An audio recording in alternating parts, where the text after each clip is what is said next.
You're going to be working around fuel on this project.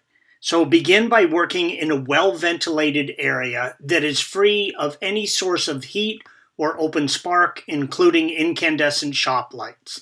You should, as always, have your safety glasses on, as well as gloves to protect your skin. Most importantly, when working around fuel, have the proper rated and type of fire extinguisher handy and know how to use it.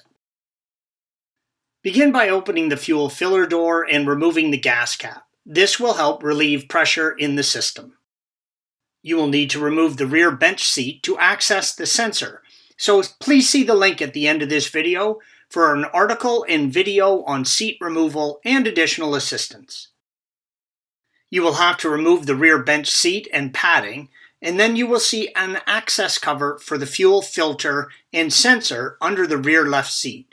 Use an 8mm socket and remove the 4 bolts as indicated by the red arrows. Lift the cover off and peel back any sealant around the wiring passed through.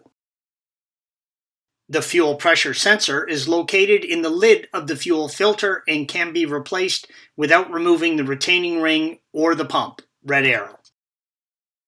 Disconnect the electrical connection from the sensor as indicated by the red arrow. The sensor is held in the lid by a metal clip, red arrow. Hand pressure should be sufficient to pull the clip back out of the lid. Carefully clean around the sensor and lid and then pull the sensor straight up and out from the lid. There will be a small O-ring that seals the sensor to the lid. Place a small amount of clean gas on this O-ring when reinstalling. Installation is the reverse of removal. Thanks for watching. Click here to view the original article along with hundreds of other DIY content for your car.